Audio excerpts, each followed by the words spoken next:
90. Ocasión al bien. Pero Jesús le dice: amigo, ¿y a qué viniste? Entonces, aproximándose, echaron mano de Jesús y lo prendieron. Mateo 26:50. Es significativo observar el optimismo del Maestro, prodigando oportunidades al bien hasta el fin de su gloriosa misión de verdad y amor junto a los hombres. Certificar a ese Cristo con respecto al desvío de Judas, comentar amorosamente el asunto en la última reunión en la intimidad con los discípulos, no guardaba cualquier duda relativa a los suplicios que lo esperaban. No obstante, al aproximarse, el cooperador desviado lo besa en la cara, identificándolo ante los verdugos, y el Maestro, con sublime serenidad, le recibe la salutación cariñosamente e indaga: amigo, ¿a qué viniste? Su corazón misericordioso proporcionaba al discípulo inquieto la ocasión del bien hasta el último instante, aunque notase a Judas en compañía de los guardianes que le efectuarían la prisión. Le da el título de amigo. No le retira la confianza del primer minuto, no lo maldice, no se entrega a quejas inútiles, no lo recomienda a la posteridad con acusaciones o conceptos poco dignos. En ese gesto de inolvidable belleza espiritual nos enseñó Jesús que es necesario ofrecer puertas al bien hasta la última hora de las experiencias terrestres, aunque al término de la última oportunidad nada más reste más allá del camino hacia el martirio o la cruz de los supremos testimonios. 91. Campo de sangre.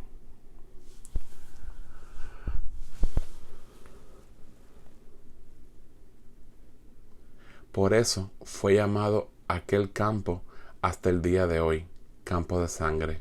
Mateo 27:28. Desorientado en vista de las terribles consecuencias de su irreflexión, Judas provocó a los sacerdotes y les restituyó las 30 monedas lanzándolas al azar en el recinto del templo. Los mentores del judaísmo concluyeron entonces que el dinero constituía precio de sangre, y buscando deshacerse rápidamente de su posesión, adquirieron un campo destinado al sepulcro de los extranjeros, denominado desde entonces campo de sangre. Profunda de la expresión simbólica de esa recordación, y con su luz nos cabe reconocer que la mayoría de los hombres continúan la irreflexiva acción de Judas, permutando al Maestro inconscientemente por esperanzas injustas, por ventajas materiales, por privilegios pasajeros, cuando pueden examinar la extensión de los engaños a que se acogieron. Procuran, desesperados, a los comparsas de sus ilusiones, intentando devolverles cuanto les correspondió en los criminales movimientos en que se comprometieron en la lucha humana. Entretanto, con estos frutos amargos solo consiguen, y en el campo de sangre de las expiaciones dolorosas y ásperas para sepulcro de los cadáveres de sus pesadillas delictuosas, extraño al ideal divino de la perfección en Jesucristo.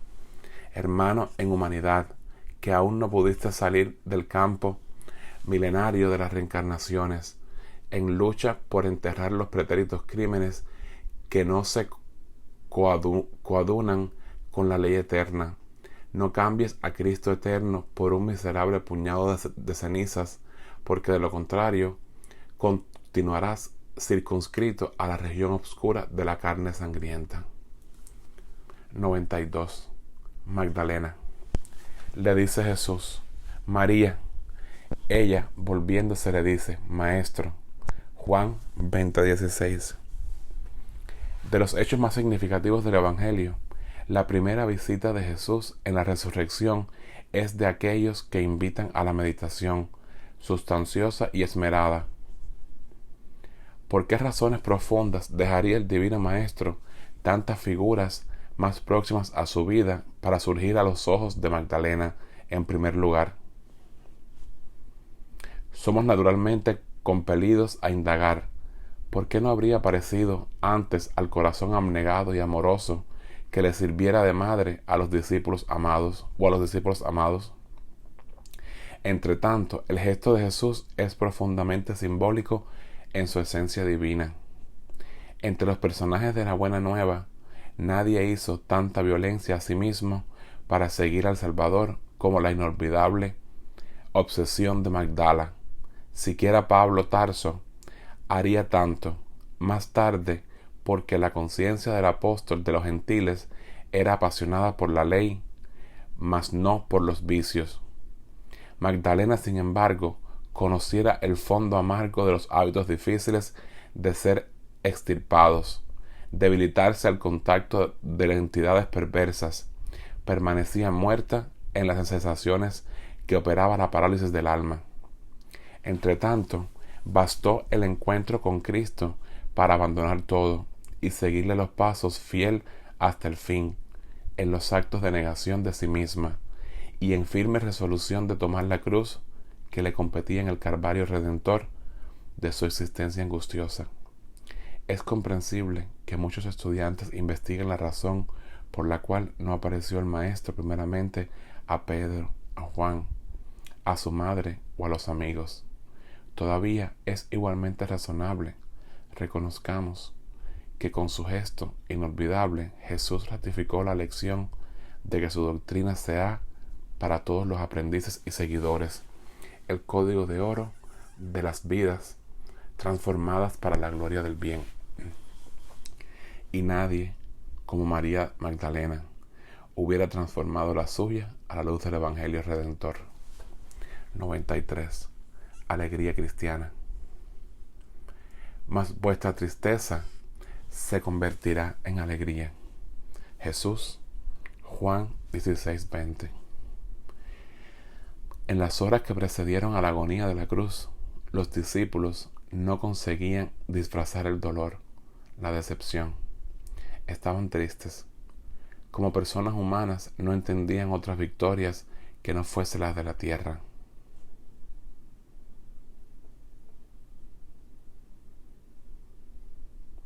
En verdad os digo que vosotros debéis y os lamentaréis, el mundo se alegrará y vosotros estaréis tristes, mas vuestra tristeza se convertirá en alegría. A través de siglos se vio en el Evangelio un conjunto de noticias dolorosas.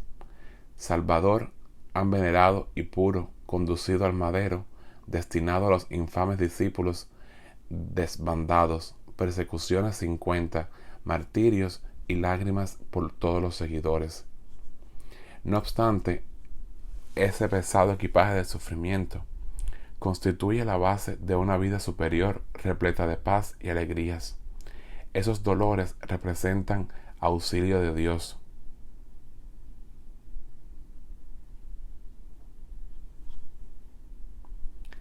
A la tierra estéril de los corazones humanos. Llegan como abono divino a los sentimientos de las criaturas terrestres, para que de pantanos despreciados nazcan lirios de esperanza. Los inquietos salvadores de la política y de la ciencia en la corteza planetaria recetan reposo y placer a fin de que el espíritu llore después, por tiempo indeterminado, lanzado a los desvaríos sombrío de la conciencia herida por las actitudes criminales. Cristo, sin embargo, evidenciando suprema sabiduría, enseñó el orden natural para las que exigieron de las alegrías eternas, demostrando que suministrar caprichos satisfechos sin advertencia y medida a las criaturas del mundo en el presente estado evolutivo es de poner sustancias peligrosas en manos infantiles. Por ese motivo reservó trabajo y sacrificio a los compañeros amados, para que no se perdiesen en la ilusión y llegasen a la vida real con valioso patrimonio de estables edificaciones. ¿Por qué la alegría cristiana no consta de placeres de la inconsciencia, sino de la sublime certeza de que todos los dolores son camino para júbilos inmortales. 94. Al salvarnos. Sálvate a ti mismo y desciende de la cruz. Marcos 15:30. Ese grito de ironía de los hombres maliciosos continúa vibrando a través de los siglos. La criatura humana no podía comprender el sacrificio del Salvador. La tierra apenas conocía vencedores que llegaban blandiendo armas, cubiertos de glorias sanguinolentas, héroes de la destrucción y de la muerte, camino de altares y monumentos de piedra. Aquel Mesías, sin embargo, se distanciara del patrón habitual. Para conquistar, daba de sí mismo a fin de poseer nada, pretendía que los hombres para sí mismo, con el propósito de enriquecer la vida, se entregaba a la muerte. En vista de esto, no faltaron los escarnecedores en el momento extremo interpelado al divino triunfador con mordaz expresión. En este testimonio nos enseñó el Maestro que al salvarnos en el campo de la maldad y de la ignorancia, oiremos el grito de la malicia general en las mismas circunstancias. Si no demoramos pegados a la ilusión del personalismo, si somos trabajadores exclusivamente desinteresados en nuestro engrandecimiento temporal en la esfera carnal, con olvido de las necesidades ajenas, hay siempre mucha gente que nos considera privilegiados y victoriosos. No obstante, si ponderamos nuestras graves responsabilidades en el mundo, nos llaman locos, y cuando nos sorprende en experiencias culminantes revestidas del dolor sagrado que nos arrebata a eso, eras sublimes pasan junto a nosotros exhibiendo gestos irónicos y recordando los altos principios esposados por nuestra vida. Exclama desdeñosa: sálvate a ti mismo y extiende de la cruz. 95. Amigo oculto. Mas los ojos de ellos estaban como que cerrados. Lucas 24:16. Los discípulos, camino de Emaús, comentaban amargados los acontecimientos terribles del Calvario.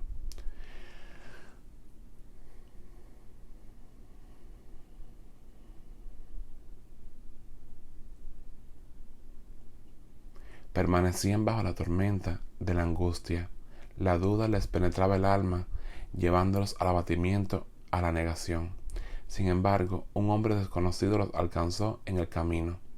Ofrecía el aspecto de miserable peregrino. Sin identificarse, esclareció las verdades de la Escritura. Exaltó la cruz y el sufrimiento.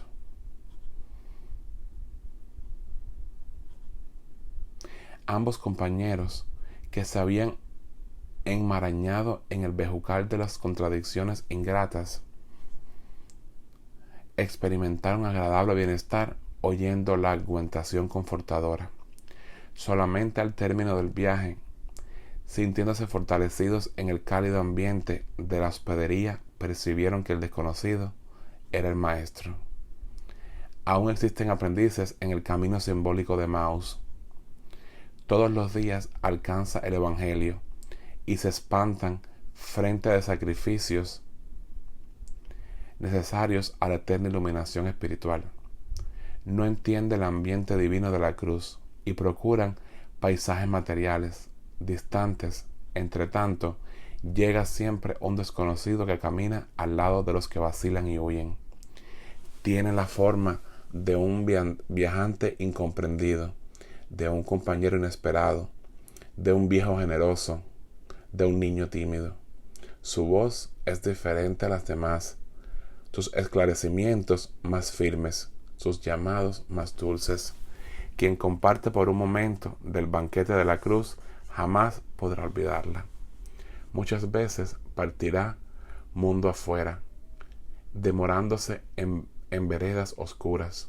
No obstante, minuto vendrá en que Jesús, de manera imprevista, buscará a esos viajeros extraviados y no los desampara mientras no los contempla seguros y libres en la hospedería de la confianza. 96. La corona. Y lo vistieron de púrpura, y tejiendo una corona de espinas, la pusieron en la cabeza. Marcos 15:17. Casi increíble la falta de vigilancia de la mayoría de los discípulos del Evangelio, ansiosos en la actualidad por la corona de los triunfos mundanos. Desde largo tiempo, las iglesias del cristianismo deturpado se complacen en los grandes espectáculos a través de enormes demostraciones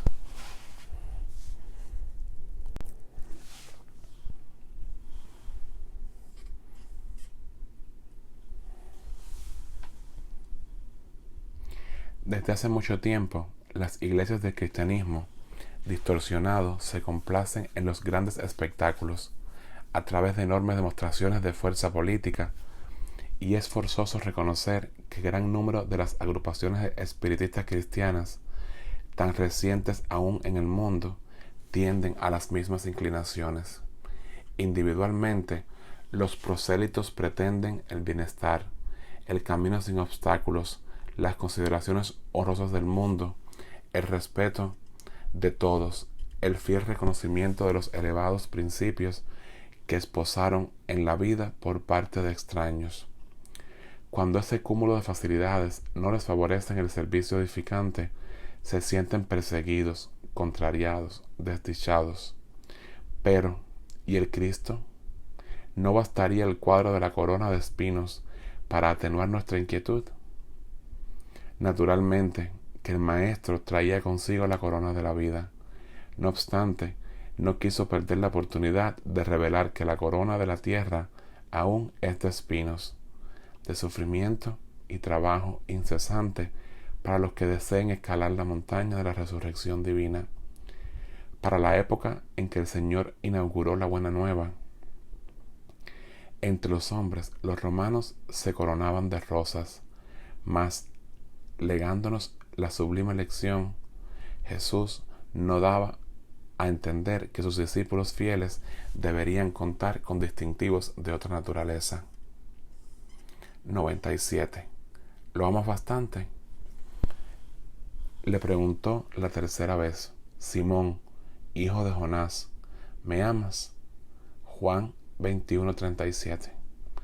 A los aprendices poco prudentes les extraña que Jesús hubiese preguntado al apóstol por 3 veces sobre la seguridad de su amor.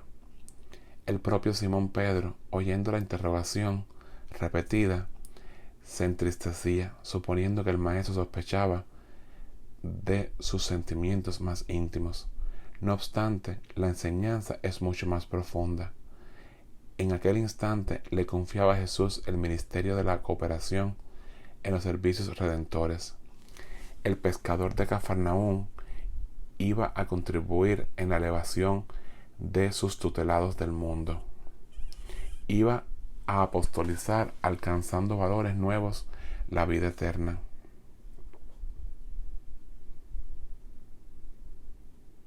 Por tanto, es muy significativa la pregunta del Señor en ese particular.